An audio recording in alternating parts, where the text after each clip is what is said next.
quand la réalité dépasse la fiction, quand l'Angleterre devient véritablement presque une dictature. Une dictature de la pensée, j'entends.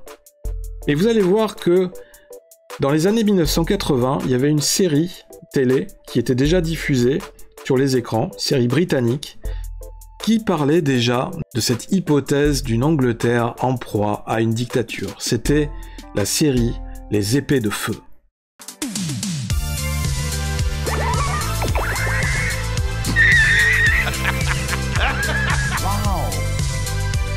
C'est toute l'histoire de ma vie. Plus besoin de coquillage. Parlera en présence de ton avocat. Toc toc. Vous savez que vous avez un problème de comportement. Ah! S'il peut saigner, on peut le tuer. Bienvenue à tous sur ATV42, je suis DoseGeek, vous regardez la dose de geek et on se retrouve dans cette nouvelle vidéo pour parler Angleterre et dictature. Mais en mode série télé, en mode fiction, en espérant que la réalité ne dépasse pas trop la fiction, bien entendu. En tous les cas, je suis très content de vous retrouver sur cette chaîne, sur la TV42. Bien entendu, je vous invite à liker cette vidéo, à la partager un maximum, et à vous abonner à la chaîne aussi, évidemment, si vous êtes nouveau ici. Parce que tous ces outils-là, tous ces petits gestes, ça va permettre de soutenir la chaîne et de l'aider à grandir petit à petit. Et Dieu sait qu'aujourd'hui, c'est de plus en plus compliqué de faire grossir une chaîne, de la faire se développer sur YouTube. Aujourd'hui, on va parler d'une série télé que j'avais découvert dans les années 80, j'étais tout jeune, 1987, j'avais 12 ans. Alors c'était une série très sérieuse, une fiction très sombre.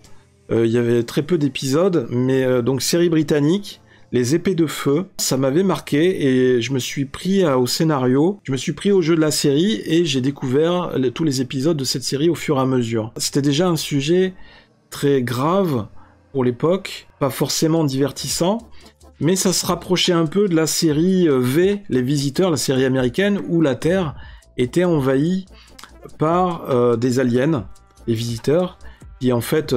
de premier abord disaient qu'ils venaient en paix. Donc c'était la grande arrivée, le grand débarquement des aliens sur Terre, les visiteurs, mais qui finalement dans l'ombre étaient là pour kidnapper des êtres humains, les asservir, et aussi pour s'en servir comme nourriture. Mais là, dans cette série Les Épées de Feu, vous allez voir que c'est un autre type de dictature, c'est pas une dictature alien, on est plus sur une forme de dictature religieuse. Les Épées de Feu, saison 1, je crois qu'il y a eu qu'une seule saison. C'est rigolo parce que en fait, on n'en trouve plus aucune trace nulle part. J'ai réussi à trouver ce lien exceptionnellement sur Dailymotion. C'est dire, Dailymotion, c'est un petit peu... c'est perdu au fin fond des oubliettes. On va regarder un petit extrait du premier épisode, en espérant qu'on n'aura pas un strike. Et puis après ça, je vais essayer de vous délivrer les quelques infos que j'ai trouvées, parce qu'en fait, cette série a disparu complètement des radars. Pourtant, elle était quand même pas mal. Et on a beaucoup de difficultés aujourd'hui à trouver quelques infos sur cette série télé.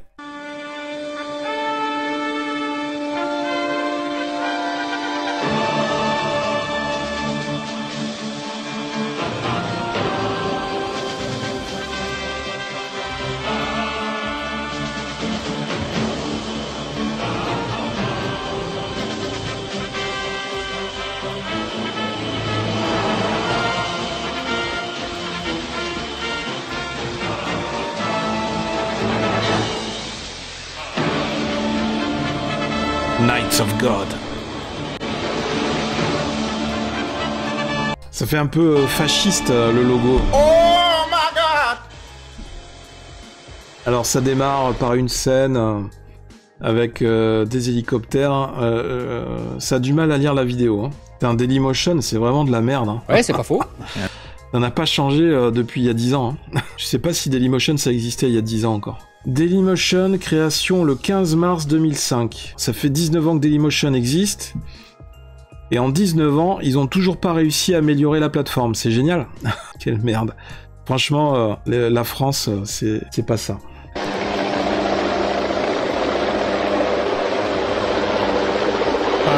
Voilà Dailymotion. Voilà, c'est génial, c'est génial. C'est du délire, c'est du délire. Allez, on arrête.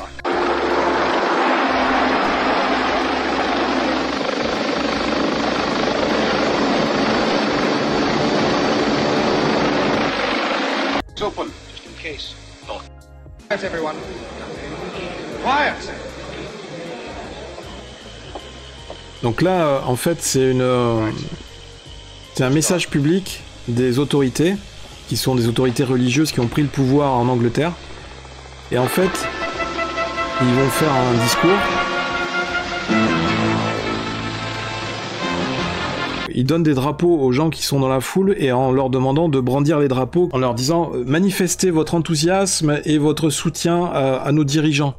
Donc c'est vraiment de la pure dictature. Il y a des fois, on se demande si c'est pas la France aujourd'hui aussi. Hein. Ça démarre par une scène où les soldats de Dieu sont en permanence en train de traquer les résistants dans l'Angleterre, dans la campagne anglaise. Le moyen de traque privilégié par ces soldats de Dieu, ce sont les hélicoptères qu'on a vus dans le générique. Les soldats de cette dictature ont souvent un casque qui cache le visage, une tenue noire avec la mitrailleuse, et ça fait penser un peu, c'est toujours le même code vestimentaire que toutes ces armées de soldats de dictature ou dans le cadre d'une invasion. Dans la série V, c'était un peu pareil, ils étaient habillés un peu pareil, avec des casques à visière qui cachaient le visage, et par contre le reste de la tenue était rouge et noir. C'est souvent les couleurs qui sont utilisées pour décrire les dictatures ou le fascisme de manière générale, c'est souvent le rouge et le noir. Je ne sais pas pourquoi, mais peut-être qu'il y a un lien à faire avec la communication et la propagande en général, parce que dans le secteur de la communication, on dit souvent que les couleurs de la communication, c'est le rouge et le noir. Pour ces régimes politiques qui utilisent souvent la propagande et la communication pour répandre leur idéologie et pour l'imposer à la population, eh bien, ils utilisent aussi les codes de la communication pour mieux véhiculer leur message. Donc, ce qui explique souvent le rouge et le noir, et même sur le logo des deux épées croisées sur un fond rouge. Donc là, c'est intéressant, c'est le discours du père supérieur qui est en fait devenu le roi d'Angleterre. Ils ont fait un putsch. Cet ordre religieux a pris le pouvoir de force en Angleterre, et donc c'est ce père supérieur, avec les cheveux grisonnants, qui est devenu en quelque sorte le nouveau roi d'Angleterre. Et là, en fait, il va proférer la bonne parole via les écrans auprès de la population qui a été réunie tel du bétail dans les différents lieux, les églises et autres, dans toutes les villes d'Angleterre, pour écouter la parole du petit père du peuple, un peu comme en Corée du Nord, hein, n'est-ce pas? People of Anglia, on this day of joy and celebration, I speak to you from our capital city in Winchester, and my words are for you all, present friend or late foe, in the tragic, needless... Dans cette nouvelle dictature, la nouvelle capitale d'Angleterre, c'est devenu Winchester, comme il explique. C'est très intéressant, hein. C'est là où je disais que des fois la réalité dépasse la fiction, parce que c'est un petit peu ce qu'on est en train de vivre aujourd'hui en Angleterre, avec cette censure de la parole sur les réseaux sociaux, des gens qui se font littéralement mettre en prison pour avoir tenu des propos en opposition avec la pensée unique, avec le discours politique dominant. Là, c'est la même chose. Ça donne l'impression d'être dans l'univers d'Orwell de 1984, où en fait, la télévision, la parole à la télévision, les médias, ça devient la nouvelle religion, et les gens, la population, doit se nourrir, s'alimenter uniquement avec la parole des médias, qui est évidemment de la pure propagande. Lisez-le, hein, 1984 d'Orwell, si vous ne l'avez pas encore fait, c'est vraiment très intéressant. Et ça existe aujourd'hui même aussi sous forme de BD. And futile civil war we have endured. I speak to you in the fenlands of Cambridge, in the rich fields of Kent, in the downlands of Sussex. To all who will once more plough, tend and gather in our food. It is you who will give us again our daily bread.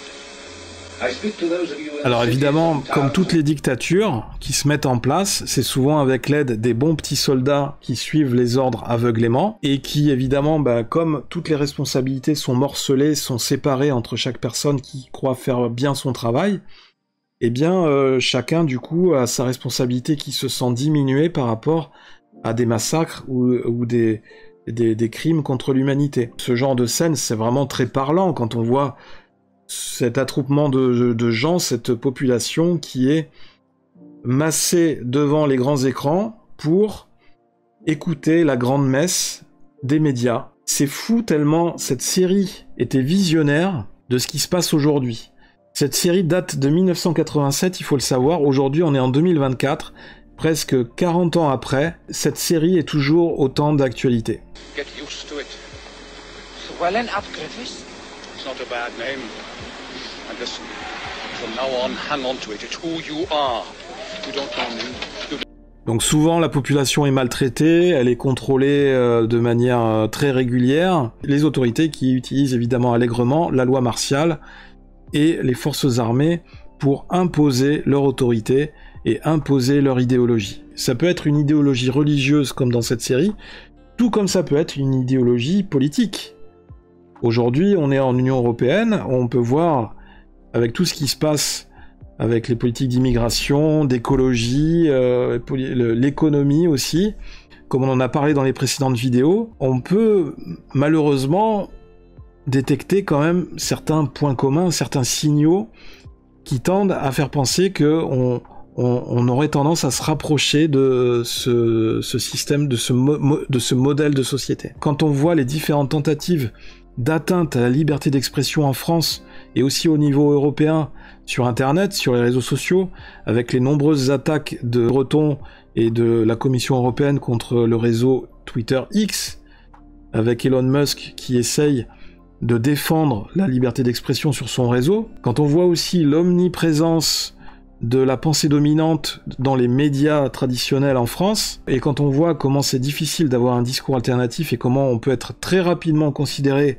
comme un complotiste, entre guillemets, dès qu'on a un discours un petit peu alternatif ou en opposition avec le discours dominant, franchement ça soulève des questions, ça nous oblige à nous interroger sur quel modèle de société on veut avoir au final, et quel rôle on doit jouer, quelle responsabilité on a, nous, individuellement, en tant que citoyens, dans l'évolution de cette société dans le futur.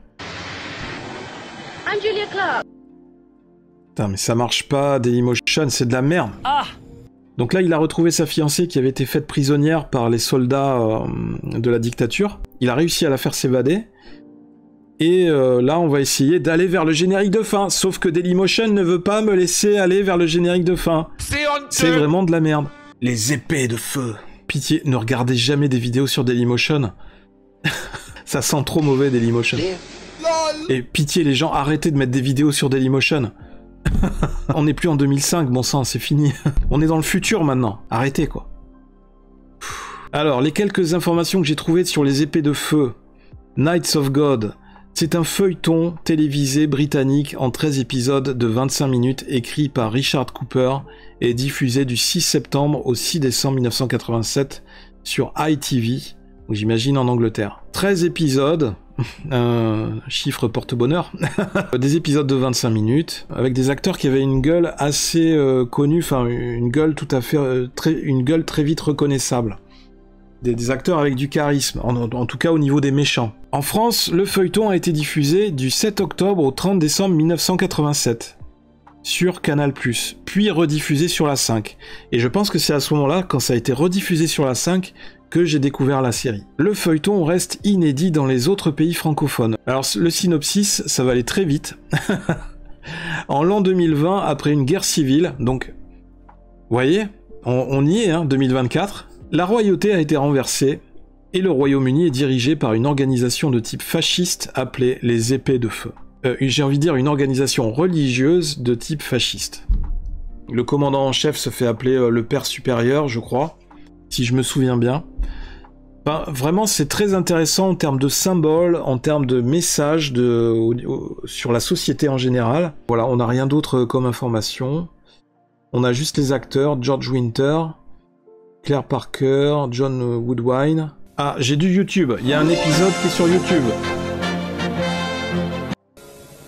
You are now admitted to this order and sworn as a true knight of God, bound to us until death. Ah voilà. Voilà les protagonistes, les autorités supérieures de l'ordre des chevaliers. Et souvent, voilà, les résistants sont poursuivis par les soldats de Dieu qui sont en hélicoptère. She was to be brought back alive. No, Father Prior, she was not. You did not specify she was to be taken alive. You realize what you've done? Yes, I followed normal procedure. Escaped prisoners are killed. Il y avait souvent des séquences comme ça où le père supérieur, il y avait son officier en second qui venait le voir et en fait ils étaient souvent en train de discuter, de faire des planifications sur des stratégies ou sur comment ils allaient essayer de capturer les derniers résistants. Le mec à gauche avec les cheveux blancs, c'était le père supérieur, c'était le commandeur en chef. Et le mec à droite, c'était un véritable lèche-cul, corrompu jusqu'à l'os. Et c'était très intéressant parce que ces deux acteurs jouaient très bien et on sentait vraiment l'intensité des scènes. Les personnages faisaient vraiment authentiques. Ça donnait encore plus de réalisme à la série. Et je ne sais pas pourquoi, tout d'un coup, j'ai l'effet de lumière rose sur mon visage, mais c'est très sympa. Okay. On va sélectionner le texte. Merci à DeepL pour cette traduction à l'aide d'intelligence artificielle. Knights of God, ou Les Épées de Feu, c'est une série télévisée britannique de science-fiction pour enfants, produite par TVS et diffusée pour la première fois sur ITV en 1987. C'est pas pour enfants, c'est pas possible. Ah ouais, c'est ça, ils ont mis pour Children's. Ça devait être pour leur faire apprendre le catéchisme. Elle a été écrite par Richard Cooper, un scénariste qui avait déjà travaillé sur des séries télévisées pour enfants et pour adultes. 2 réalisateurs ont été crédités à la série, Andrew Morgan et Michael Kerrigan, et la productrice exécutive était Anna Home. La musique de la série a été composée par Christopher Gunning. Située en 2020, la série montre une Grande-Bretagne gouvernée par les Chevaliers de Dieu, un ordre religieux fasciste et anti-chrétien, étonnant, qui a pris le pouvoir au cours d'une guerre civile brutale 20 ans auparavant. Alors c'est ça le risque effectivement dans toute forme de société. Quand on en arrive à une guerre civile, et bien après s'ensuit le chaos. Et dans ce cas-là, eh bien, qu'est-ce qui a permis de redresser un peu la société et de donner un espoir de salut à la population? C'est une sorte de groupe religieux et presque de secte qui est arrivé pour prêcher la bonne parole et pour essayer d'apporter une lueur d'espoir à la population. Mais en quelque sorte, leur message était trompeur et la population a été trompée sur leur vraie idéologie, mais finalement ça ne les a pas empêchés de prendre le pouvoir de force et d'installer leur autorité sur l'ensemble du pays. C'est souvent dans la misère des gens que de véritables dictatures trouvent naissance. Donc la série met en scène George Winter dans le rôle de Gervase Owen Edwards, le fils gallois d'un chef de la résistance, Gareth Thomas, et John Woodvine dans celui du prieur Mordrin, sorte de chef supérieur, ou de père supérieur, chef de la secte éponyme, la secte Mordrin. Patrick Troughton jouait Arthur, le chef apparent de la résistance anglaise, et Julian Fellows jouait le second ambitieux et impitoyable de Mordrin, Brother Hugo, voilà, frère Hugo, le petit lèche-cul qu'on voit sur le plan là, qui est à droite, tout le temps en train de courber les chines ou de se mettre à genoux, de s'incliner et de faire des compliments au père supérieur. J'adorais cette opposition entre les deux personnages, et le personnage de droite, le lèche-cul, il était vraiment énervant, il avait vraiment une tête à claque, mais ça veut dire qu'il jouait très bien son rôle. Et ce qui nous amène évidemment sur le thème de la dictature de manière générale, puisque évidemment je n'ai pas d'autres infos sur les épées de feu. Donc qu'est-ce qu'une dictature? Une dictature, comme le dit si bien Wikipédia, une dictature, selon Wikipédia, c'est un régime politique dans lequel une personne ou un groupe de personnes exerce tous les pouvoirs de façon absolue, sans qu'aucune loi ou institution ne les limite. C'est marrant, ça me fait penser à une situation très actuelle qui pourrait se dérouler en ce moment en France, je sais pas, ou en Union soviétique européenne. Un petit groupe de gens qui imposent leurs lois et leurs idées à la majorité, sans respecter le choix de la population dans les urnes.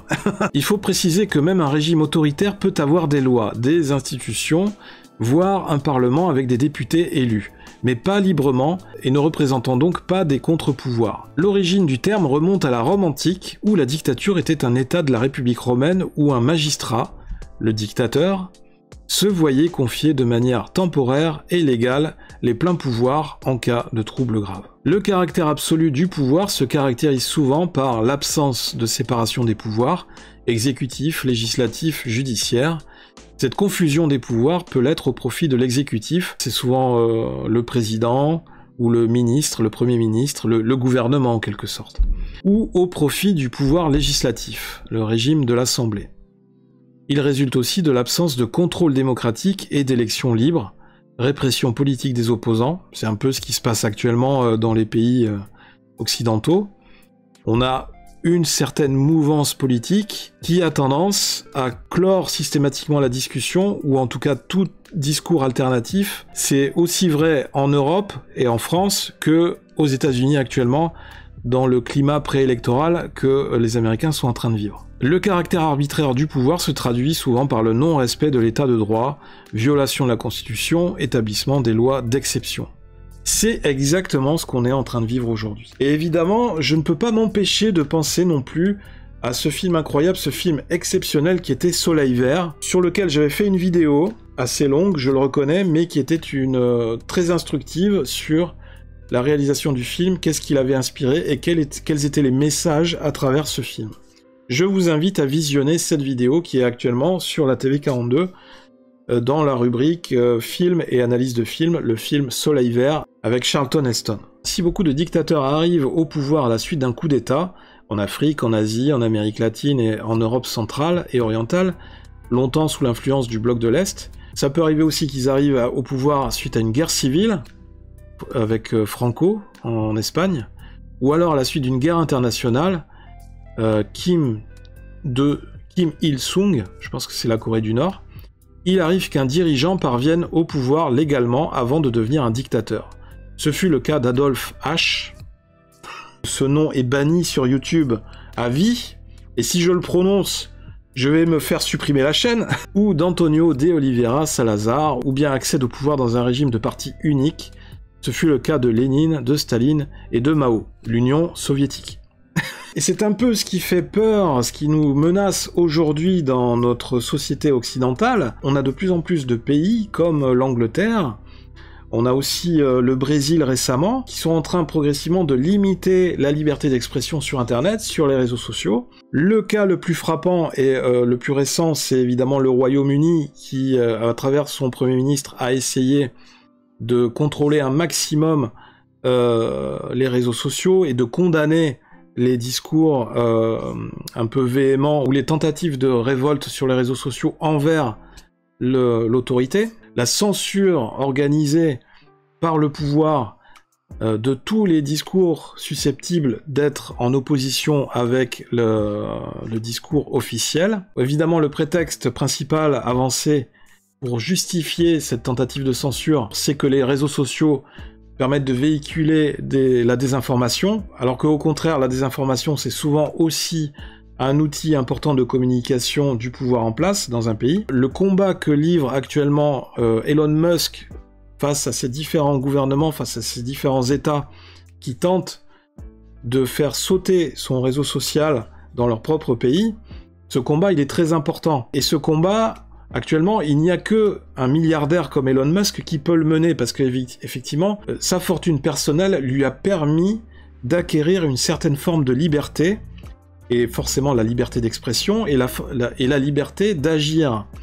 Chose que nous, en tant que petit peuple, en tant que simples citoyens, nous n'avons pas ce type de liberté. La seule liberté que nous avons aujourd'hui, c'est de continuer à travailler pour payer les factures. Toute personne qui essaye un minimum de se révolter contre le système en place, ou en tout cas de faire entendre ses propres revendications ou ses oppositions à la politique menée, eh bien s'expose à une sorte de mort sociale, et donc à perdre son travail, avoir son argent sur ses comptes bancaires confisqués, et plein d'autres sanctions du même type décidées par le pouvoir en place. Dans les démocraties modernes, il faut le rappeler. C'est ce qui s'est passé également au Canada avec Justin Trudeau, durant la période de manifestation massive des routiers, des chauffeurs de poids lourds au Canada, qui se rebellaient contre la politique absurde de Justin Trudeau. Suite à ça, il a décidé officiellement de voter des lois d'exception qui ont permis de saisir l'argent sur les comptes bancaires des manifestants, ce qui est complètement hallucinant.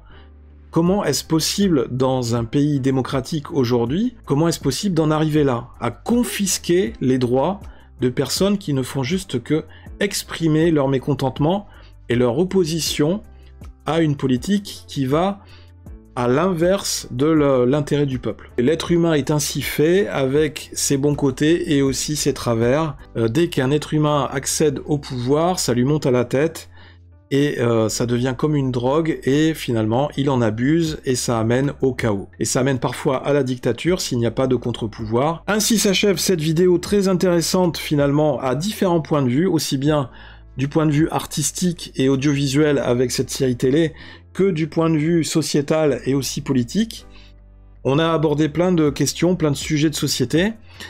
J'aime beaucoup parler de ces séries télé, de science-fiction, mais aussi de films, parce que quand c'est bien fait, quand c'est bien réalisé, quand l'intrigue est très bien écrite, quand les acteurs font très bien leur travail, qu'ils incarnent parfaitement leur personnage, et bien en fait, ça permet d'amener à l'écran, de manière très subtile et très intelligente, des questions de société qui nous touchent directement et qui sont très importantes. Je pense que ce sont des questions sur lesquelles nous devons rester toujours très vigilants, très éveillés. Nous devons nous remettre en question très régulièrement sur tous ces sujets-là, et surtout ne rien lâcher, surtout être vigilants par rapport à nos propres droits et libertés. On a vu pendant l'épisode du Covid que ça a été un très bon moyen pour restreindre un petit peu, pour tester de restreindre un petit peu nos droits et libertés, en matière de circulation, en matière d'accès aux soins, en matière d'expression aussi, de liberté d'expression. Ça s'est un petit peu calmé quand la crise sanitaire s'est arrêtée, et quand on a vu au niveau de l'économie que ça commençait à décliner. L'ambiance s'est un petit peu apaisée, mais ces derniers mois, les gens ont recommencé à être énervés. Le discours politique, de manière générale, est revenu à la charge en essayant de monter les gens les uns contre les autres, en essayant de maintenir ce climat de tension et ce climat de haine, ce climat d'angoisse, d'inquiétude, de manière générale, ce qui est très malsain au final. Et on voit bien qu'aujourd'hui, on a à nouveau ce genre de tentative de restriction de liberté d'expression. C'est souvent pour des raisons politiques, c'est souvent parce qu'on arrive en période préélectorale, et souvent le pouvoir qui est en place, le parti politique qui est en place, essaye de museler au maximum toute tentative de discours alternatif, ou en tout cas les opposants politiques. C'est vital pour le peuple de conserver ses outils d'expression, de conserver ses droits, ses libertés, parce que c'est le seul moyen d'exercer un peu de contre-pouvoir par rapport à une minorité qui essaierait de nous soumettre. Très intéressant finalement. Donc n'hésitez pas à réagir dans les commentaires, à me dire ce que vous en avez pensé. Est-ce que vous connaissiez cette série télé, Les Épées de Feu? Est-ce que vous disposez de plus d'informations que moi sur cette série? Est-ce qu'il y a des DVD en vente? Je ne sais pas. Moi personnellement, je n'ai rien trouvé. J'ai trouvé très peu d'informations finalement sur cette série. Et peut-être que vous allez m'apprendre des choses, hein, je ne sais pas. C'était DosGeek sur la TV 42. Merci à tous ceux qui sont restés jusqu'à la fin de cette vidéo, c'est très sympa. Gros bisous à tous. Merci de liker, de partager la vidéo, de vous abonner à la chaîne. Bien entendu, laissez parler le geek qui est en vous. Et puis, on va surveiller tout ça du coin de l'œil, comment ça évolue au niveau des réseaux sociaux. J'espère qu'ils vont pas nous couper YouTube ou je ne sais quoi d'autre. En tout cas, ce qui est sûr, c'est qu'ils peuvent supprimer Dailymotion. Moi, ça me fera ni chaud ni froid. Au contraire, ça va me soulager. Ça libérera un peu d'espace de stockage sur les serveurs. Allez, à très bientôt. Gros bisous à tous. Bye bye.